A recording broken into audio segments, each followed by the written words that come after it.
नमस्कार मित्रों, एक बार फिर मैं सीएम मिश्रा। ये आप देख रहे हैं रुद्र आईएएस चैनल और इस चैनल पर आपका स्वागत है, आपका अभिनंदन है। एक और क्वेश्चन पर अपन डिस्कस करते हैं। प्रश्न है हमारे सामने कि निम्न में से सत्य कथन का चयन कीजिए।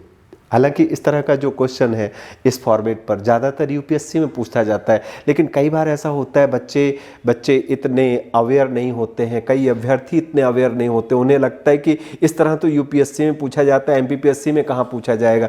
लेकिन मैं यहाँ आपको अलर्ट करना चाहता हूँ, सावधान करना चाहता हूँ, जागरूक करना चाहता हूँ कि आप इस भुलावे में ना रहें कि एमपीपीएससी इस तरह के क्वेश्चंस नहीं पूछती है। पिछले वर्षों में इस तरह के कई क्वेश्चंस एमपीपीएससी द्वारा पूछे गए हैं। हमारी एक और टेस्ट सीरीज पैरेलल स्टार्ट होने वाली है, जिसमें हम हर दिन 10 क्वेश्चन एमपीपीएससी में उन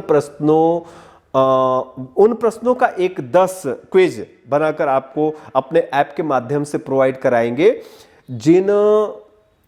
जो प्रश्न एमपीपीएससी ने अब तक पूछे हैं और जो बहुत ही क्वालिटी की एजुकेशन है। मतलब आमतौर पर एक सामान्य बच्चा उन प्रश्नों को सॉल्व नहीं कर पाया उस साल में। ऐसे प्रश्न हमने कलेक्ट किए हैं, इकट्ठा किए हैं पिछले 5-6 सालों के या 10 सालों के पेपर से निकाल करके, और हम ऐसे प्रश्नों का पूरा संकलन 10 दिन में आपके सामने रखेंगे। तो प्लीज़ हमारे उस हमारा वो जो प्रयास है उससे भी आप जोड़ने की कोशिश कीजिएगा और क्विज में पार्टिसिपेट अवश्य करें। और क्विज में पार्टिसिपेट करने के लिए आपको क्या करना है उसकी लिंक हम इसी वीडियो में नीचे देंगे, आपको प्रोवाइड कराएंगे। तो आते हैं अपने प्रश्न पर। निम्न में से सत्य कथन का चयन कीजिए।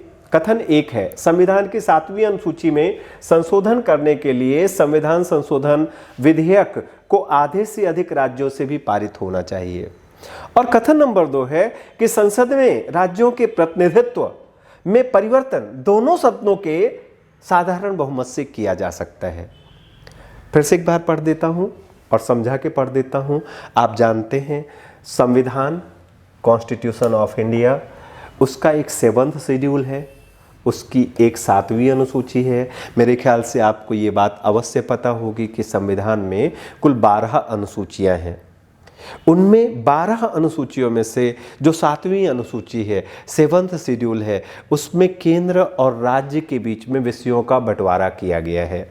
बंटवारे की मुख्य वजह यही है कि केंद्र और राज्य के बीच में एक कोऑपरेटिव, एक सहयोगी, एक सहयोगात्मक, एक सहकारी संबंध बना रहे। यह बात बिल्कुल वैसे ही है जैसे एक घर में 2 बहुएं होती हैं। सासू माँ चाहती है कि उनके बीच में झगड़ा ना हो, इसलिए स्पष्ट तौर पर काम बांट दिया जाता है।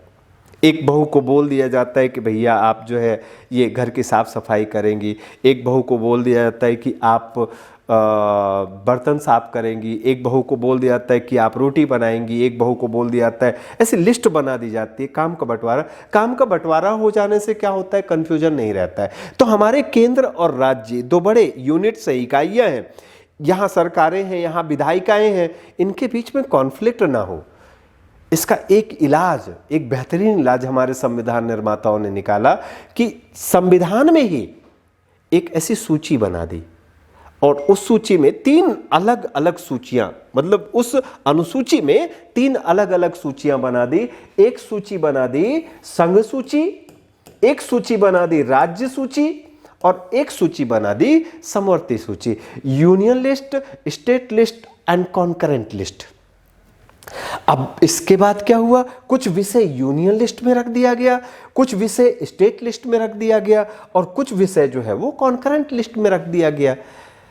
ये विषयों का बंटवारा कहलाता है। ये विषयों का बंटवारा किया गया है 7वीं अनुसूची में। अब क्वेश्चन हमारा क्या कह रहा है, क्वेश्चन का स्टेटमेंट क्या कह रहा है? स्टेटमेंट कह रहा है कि अगर हमें 7वां शेड्यूल में अमेंडमेंट करना है, अगर हमें संविधान के 7वीं अनुसूची में कोई संशोधन करना है तो उसे विशेष बहुमत के साथ, यानी संसद के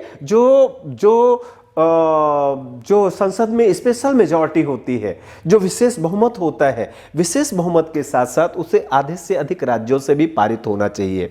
आप सोचे ये सही है या गलत? आपकी क्या राय है ये कमेंट बॉक्स में जरूर लिखें। इसके बाद फिर हम आगे डिस्कस करते हैं। संसद में राज्यों के प्रतिनिधित्व परिवर्तन, संसद में राज्यों के प्रतिनिधित्व। अब भैया ये क्या चीज है, संसद में राज्यों का प्रतिनिधित्व मतलब क्या होता है? तो आप जानते हैं कि संसद द्विसदनीय है। आप में से बहुत सारे बच्चे मेरे ख्याल से इस बात से भी वाकिफ होंगे, आप में से बहुत सारे बच्चे इस बात को भी जानते होंगे कि जो लोकसभा है, लोकसभा की कितनी सीट किस राज्य में है, ये संविधान में कहीं नहीं दिया गया है। ओके?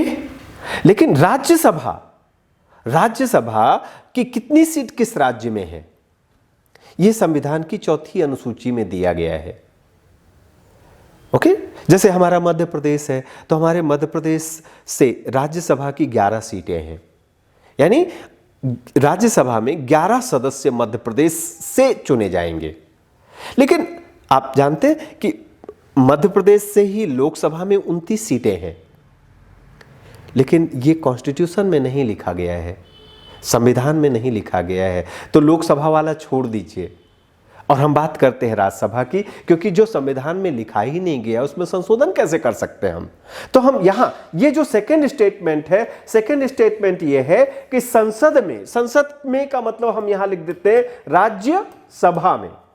राज्यसभा में राज्यों के प्रतिनिधित्व में अगर हम कोई बदलाव करना चाहते हैं तो क्या वो साधारण बहुमत से हो सकता है? आपकी क्या राय है, हमें अवश्य बताएं। अब हम इस प्रश्न के उत्तर पर डिस्कस करते हैं। तो पहला स्टेटमेंट तो बिल्कुल सही है भाई, खाली इतनी सी बात नहीं ना, खाली इतनी सी बात नहीं कि 7वीं अनुसूची, कोई भी ऐसा इशू होगा, कोई भी ऐसा मुद्दा होगा जिसमें राज्य और संघ दोनों के हित जुड़े होंगे, ऐसे मुद्दे से संबंधित विषय पर जो संविधान में वर्णित है, अगर हमें किसी भी तरह का अमेंडमेंट करना है तो विशेष बहुमत से संसद के दोनों सदनों से पारित होने के बाद वो विधेयक राज्यों में भेजा जाता है और आधे से अधिक राज्यों की विधानसभाएं उस पर डिस्कस करके साधारण बहुमत से उसे अप्रूव करती हैं। और जब वहां से अप्रूव होकर के आधे से अधिक, कहने का मतलब यह हो गया कि अभी जैसे 28 स्टेट्स हैं, तो आधे से अधिक का मतलब हो गया कि 15 राज्यों की विधानसभा, 15 राज्यों की विधानसभाओं से जब वो अप्रूव होकर के वापस आ जाएगी, तब जाकर के उसमें संशोधन किया जा सकता है। तो ऑब्वियसली ये कथन तो बिल्कुल सही है। और रही बात दूसरे कथन की, तो दूसरा कथन है कि संसद में राज्यों के प्रतिनिधित्व में, तो भैया सीधी सी बात है ना कि राज्यों का प्रतिनिधित्व अगर कम कर रहे हो आप, जैसे हमारे मध्य प्रदेश से आपने कर दिया कि राज्यसभा में मध्य प्रदेश से अब मात्र 8 संसद सदस्य जाएंगे, तो इसका मतलब हुआ कि हमारे राज्य का हित प्रभावित हो रहा है सदन में। आप सदन में हमारे राज्य का रिप्रेजेंटेशन कम कर रहे हो। तो ये जब तक आधे से अधिक राज्यों का ये प्रोविजन भी जब तक आधे से अधिक राज्यों से अप्रूव नहीं हो जाता, तब तक अनुसूची 4 में आप किसी तरह का कोई बदलाव, किसी तरह का कोई परिवर्तन नहीं कर सकते हैं। तो इसका मतलब क्या हुआ? इसका मतलब हुआ कि पहला कथन तो सत्य है, लेकिन दूसरा कथन असत्य है। साधारण बहुमत से नहीं, यहां भी हमें विशेष बहुमत की आवश्यकता पड़ेगी। और डिटेल में कि किस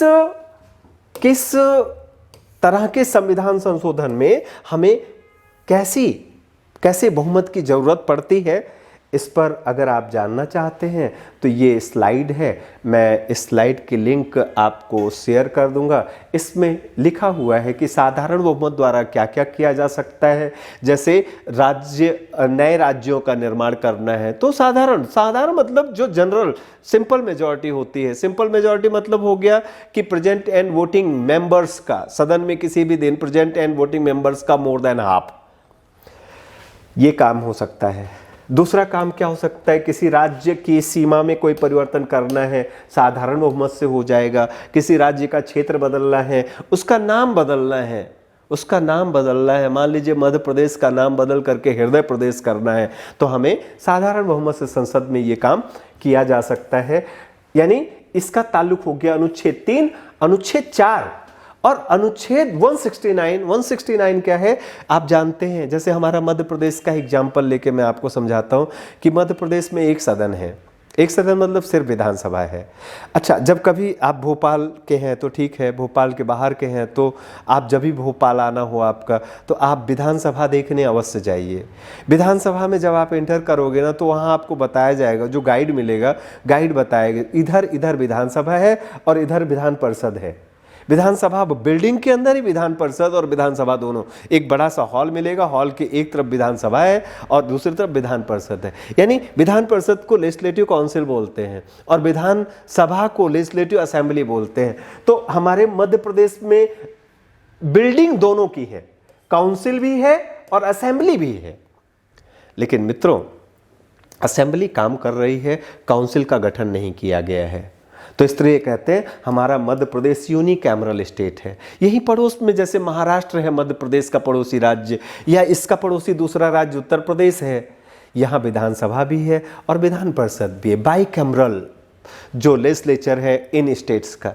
तो महाराष्ट्र हो गया, उत्तर प्रदेश हो गया, इसके बाद JNK Jammu and Kashmir state हो गया, इसके अलावा इसके अलावा कर्नाटका हो गया, इसके अलावा आंध्र प्रदेश हो गया, तमिलनाडु स्टेट हो गया। तो इस तरह से कुल भारत में बिहार राज्य हो गया। तो इस तरह भारत में कुल 6 राज्य ऐसे हैं, 6 राज्यों में बाइकैमरल और बाकी राज्यों में यूनिकैमरल। तो अगर सपोज कर लीजिए कि मध्य प्रदेश में विधान परिषद का गठन भी करना है, ऐसा एक प्रपोजल आया पार्लियामेंट के सामने, तो ये काम भी पार्लियामेंट जो है वो ये काम भी पार्लियामेंट सिंपल मेजॉरिटी से कर सकती है। इसके अलावा क्या, कुछ संघ शासित क्षेत्रों के लिए स्थानीय विधानमंडल या मंत्रिपरिषद या दोनों का सृजन। तो इसको भी एग्जांपल से मैं आपको समझाऊंगा कि जैसे आपने देखा होगा हमारे संघ शासित क्षेत्रों में एक संघ शासित क्षेत्र है दिल्ली, एक संघ शासित मतलब समझ रहे हैं ना, यूनियन टेरिटरी यूटी जिसको बोलते हो आप संक्षेप में। तो यूनियन टेरिटरी या यूटी में एक यूटी या एक यूनियन टेरिटरी है जिसको आप कहते हो पौंडीचेरी, एक यूटी है, एक यूनियन टेरिटरी है जिसका नाम है दिल्ली, एक यूनियन टेरिटरी है जिसका नाम है जम्मू एंड कश्मीर। ये 3 यूनियन टेरिटरीज यानी 3 संघ शासित क्षेत्र ऐसे हैं जहां विधानसभाओं का भी गठन किया गया है। बाकी मुख्यमंत्री भी हैं, यहाँ सरकार भी है। तो ये सरकार और विधानसभा वाले संघ शासित क्षेत्र है। तो किसी भी, अगर सपोज कर लीजिए कि कल की डेट में हमारी सरकार, बीजेपी गवर्नमेंट, मोदी जी की सरकार या कोई भी सरकार, उसे लगता है कि साहब बड़ा अन्याय हो रहा है अंडमान निकोबार के साथ, वहाँ भी विधानसभा होनी चाहिए, वहाँ भी सरकार होनी चाहिए, और ऐसा कुछ प्रस्ताव रखा जाता है, तो ये प्रस्ताव भी सिंपल मेजॉरिटी से, अगर ये बिल, इस प्रस्ताव से संबंधित विधेयक सिंपल मेजॉरिटी से अगर पार्लियामेंट से 2/3 मेजॉरिटी का एक्चुअल मीनिंग क्या है, ये 2/3 मेजॉरिटी नहीं होती है। इसका मतलब होता है कि सदन की कुल सदस्य संख्या, जैसे सपोज कर लीजिए बिल यानी विधेयक आया लोकसभा में, तो लोकसभा की कुल सदस्य संख्या कितनी है? मेरे ख्याल से आप में से बहुत सारे बच्चे जानते होंगे कि लोकसभा की कुल सदस्य संख्या है 545। तो 545 मेंबर्स में से यानी 545 सदस्यों का मोर देन हाफ, यानी 545 सदस्य, 545 मेंबर, 545 मेंबर्स, 545 डिवाइडेड बाय 2 + 1, मेरे ख्याल से ये लगभग 273 आएगा, 233 आएगा, जैसे हम मैजिक नंबर भी कहते हैं। तो एटलीस्ट इतना सदस्य तो सपोर्ट में होने ही चाहिए किसी भी बिल के जो स्पेशल मेजॉरिटी से पास होने के लिए आया है। और इसके बाद क्या, इतना ही नहीं, तथा मतलब या नहीं, तथा इसके साथ साथ प्रेजेंट एंड वोटिंग मेंबर्स, जो उपस्थित हैं सदस्य और जिन्होंने मत, बट कुछ मेंबर्स ऐसे भी होते हैं हाउस में जो उपस्थित तो होते हैं लेकिन जिनके पास वोटिंग राइट, जो attorney general of India, Bharat के महान्यायवादी भी बैठते हैं। तो जब वो हाउस में बैठते हैं तो he is the member of house, वो सदन के सदस्य होते हैं, but he has no right to vote, लेकिन उन्हें मतदान करने का अधिकार नहीं होता है। सिंपल। इसी तरह से जो हाउस का चेयर होता है, सदन का जो अध्यक्ष होता है, सदन का अध्यक्ष भी सदन का सदस्य है, उपस्थित है, उसकी उपस्थिति लगाई जाएगी कि he is present, but he has no voting right normally, सामान्यतः, बिकॉज क्योंकि उसे कास्टिंग वोट का राइट है। कहने का मतलब ये है कि जब किसी भी विधेयक पर या किसी भी प्रस्ताव पर बराबर का मत पड़े तो ऐसे समय में ही वो सिर्फ मतदान कर सकता है, नहीं तो नहीं कर सकता है। तो देखिए, दो तो ऐसे ही कम हो गए और बाकी कुछ ऐसे भी हो सकते हैं जो कहें भैया आज मन नहीं है हमारा वोट करने का, आज संडे है, आज हम वोट नहीं करेंगे। अरे हमने आज तक वोट नहीं किया, आप क्यों करेंगे इनके कहने पर? तो कुछ ऐसे मेंबर्स भी हो सकते हैं। तो कुछ मेंबर्स ऐसे हो सकते हैं जिन्होंने उपस्थित तो हो लेकिन वोट ना किया हो। तो हम फाइनली क्या बोलेंगे? प्रेजेंट। ये तो बात आपको समझ में आ गई। अब इसके बाद क्या? 2/3 के साथ आधे से अधिक राज्यों से भी अनुमोदित होना चाहिए ये विधेयक। तो ये एक खास कैटेगरी का, ये एक अति विशिष्ट कैटेगरी का जो बहुमत होता है। सदन में ऐसे कम ही विधेयक होते हैं। कितने विधेयक ऐसे इस तरह के कितने विधेयक पारित किए जाते हैं, उनकी संख्या फिक्स है। और मैं आपकी जानकारी के लिए बता दूं कि एमपीपीएससी 2020 में इसी टॉपिक पर प्रश्न पूछ भी चुकी है।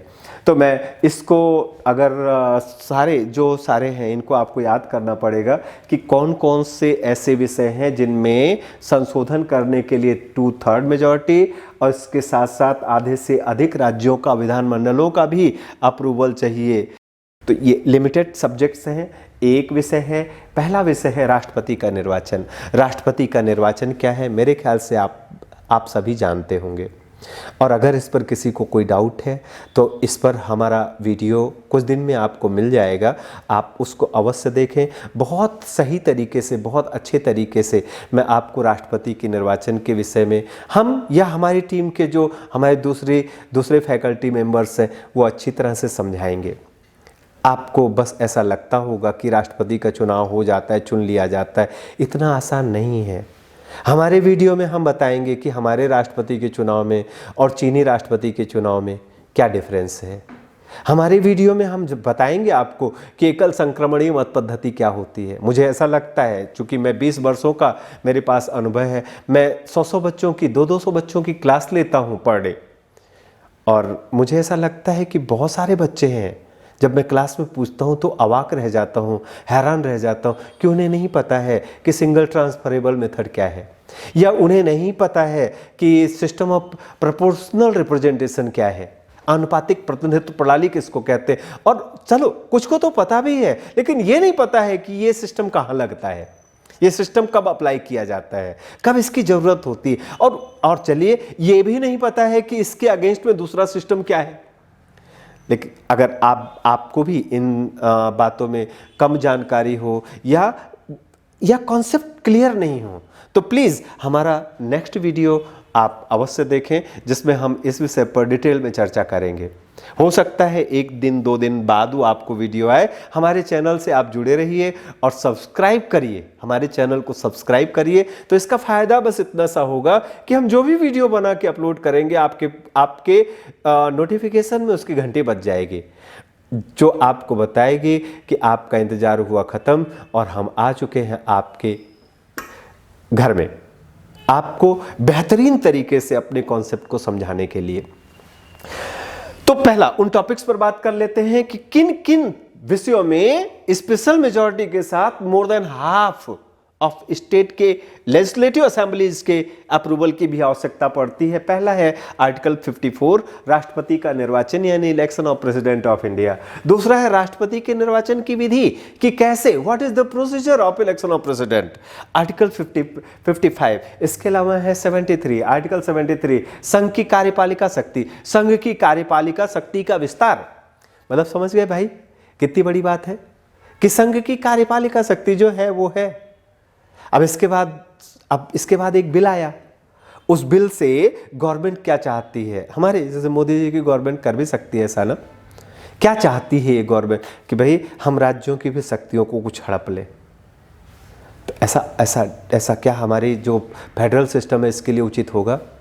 तो चलिए खैर हम उचित तो अनुचित पर विचार नहीं करते हैं, लेकिन अगर आधे से अधिक राज्यों का अप्रूवल मिल जाए तो ये माना जाए चलो ठीक है, भले ही भले ही जो यूनियन अपनी पावर को बढ़ाना चाह रही है, लेकिन राज्यों की सहमति से। तो ये विषय वहां रखा गया। अच्छा, इसी तरह से अगला विषय है राज्यों की कार्यपालिका शक्ति का विस्तार। यहाँ इस बात को आप आश्वस्त रहिएगा कि कभी भी संघ राज्यों की कार्यपालिका शक्ति का विस्तार करने से रहा। विस्तार का मतलब यहाँ बढ़ाना ही नहीं है, कटौती करना भी है। तो ऐसा कभी कोई गवर्नमेंट सोच सकती है कि राज्यों के पास पावर ज़्यादा है, उनकी कुछ पावर्स को हम कटौती कर दें, तो क्या ऐसा हमारे फेडरल सिस्टम के लिए उचित होगा? मेरे ख्याल से नहीं होगा। और ऐसी स्थिति में अगर ऐसा कुछ करने का प्रयास संसद द्वारा किया जा रहा है तो उसे अधिक से अधिक राज्यों का अप्रूवल भी चाहिए। इसके अलावा केंद्र शासित क्षेत्रों के लिए अगर आपको हाई कोर्ट बनाना है, उच्च न्यायालय बनाना है, किसी केंद्र शासित क्षेत्र के लिए, किसी केंद्र शासित प्रदेश के लिए आपको हाई कोर्ट बनाना है, उच्च न्यायालय बनाना है, संघीय न्यायपालिका आप जानते हैं सुप्रीम कोर्ट संघीय न्यायपालिका है। संघीय न्यायपालिका में किसी तरह का मतलब संघीय न्यायपालिका क्या है? संघीय न्यायपालिका में न्यायाधीश होता है, एक मुख्य न्यायाधीश, जिसे भारत का मुख्य न्यायाधीश भी, चीफ जस्टिस ऑफ इंडिया भी कहा जाता है। इसके अलावा बहुत सारे जजेज होते हैं, 33-34 जजेज होते हैं।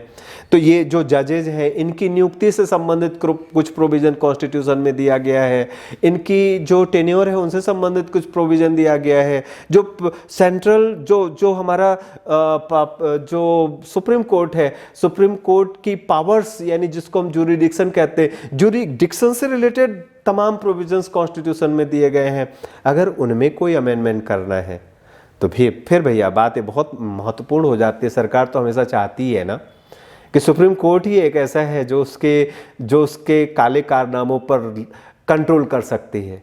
अगर इमेजिन करिए ना कि अगर सुप्रीम कोर्ट ना हो, अगर सर्वोच्च न्यायालय ना हो, तो सरकार कितनी बेलगाम हो जाएगी।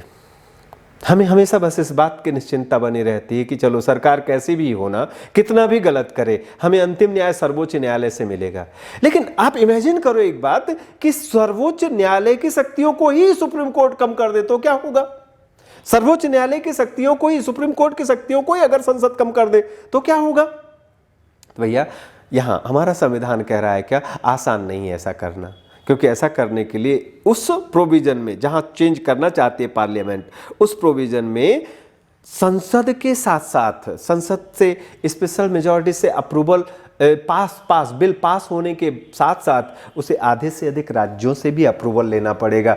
इसके बाद राज्यों के लिए उच्च न्यायालय, किसी राज्य के लिए अगर आपको, किसी स्टेट के लिए अगर आपको हाई कोर्ट बनाना है, उच्च न्यायालय बनाना है, संघ राज्य संबंध, सेंट्रल स्टेट रिलेशन, ये हमारा पार्ट 11 है, भाग 11 है। भाग 11 देख के आपको कुछ ऐसा नहीं लगता कि कह रहा है हम साथ साथ हैं, मतलब एक एक हो जाए, है ना, एक एक हो जाए हम, ऐसा ही है भाग 11, जिसको हम कहते हैं सेंट्रल स्टेट रिलेशन। तो सेंट्रल स्टेट रिलेशन में भी अगर हमको कोई चेंज करना है, केंद्र और राज्यों के बीच जो संबंध अभी चला रहा है जिसको हम कोऑपरेटिव रिलेशन बोलते हैं, अगर इसमें भी कोई चेंज करना है हमें, तो उसके लिए भी हमें स्पेशल मेजॉरिटी के साथ साथ आधे से अधिक राज्यों का अप्रूवल चाहिए। इसके अलावा 7वीं अनुसूची का कोई विषय, हम इस पर पीछे डिस्कस कर चुके हैं, और संसद में राज्यों का प्रतिनिधित्व, इस पर भी पीछे बात की गई अपन ने। यही तो दो हमारे इस क्वेश्चन का जो स्टेटमेंट था। और लास्ट, संविधान संशोधन से संबंधित कोई अनुच्छेद, यानी अगर कॉन्स्टिट्यूशन में जो संविधान संशोधन, कॉन्स्टिट्यूशन में अमेंडमेंट किया जाता है तो कैसे किया जाता है, तो यू नो बेटर कि संविधान में संशोधन करने की विधि स्वयं संविधान में दी गई है। और संविधान का अनुच्छेद 368 यानी article 368 of constitution of India describe the procedure and methods how parliament can amend the constitution of India, यानी how parliament can amend in any part of the any section of the constitution of India, कि कैसे संसद संविधान में संशोधन कर सकती है। मुझे लगता है आपको इस विषय पर अच्छी पकड़ होगी, लेकिन अगर इस विषय पर आपकी पकड़ थोड़ी भी कहीं डाउटफुल है, आपको ऐसा लगता है कि ये टॉपिक थोड़ा टफ है, हम ऐसे ही चुनिंदा टॉपिक्स पर वीडियो बनाकर लगातार सामने प्रस्तुत करते रहेंगे। आपको करना बस इतना है, हमारे इस चैनल को सब्सक्राइब कीजिए, ज़्यादा से ज़्यादा संख्या में सब्सक्राइब कीजिए, जिससे कि आपका जो हमारा नया वीडियो हम लॉन्च करते हैं उसका नोटिफिकेशन आप तक रेगुलर पहुंचता रहे। मित्रों, इस बात का कमिटमेंट है कि अब हम मैदान में उतर चुके हैं और पूरी तरह से कमर कस के मैदान में उतरे हैं। अब देखना, हमारी कोशिश यही रहेगी कि हम मध्य प्रदेश में शिक्षा का जो डिफिनीशन है, जो परिभाषा है, हम उसको बदल दें। एमपी में हम एजुकेशन के मायने क्या होते हैं, हम इसको बदल दें।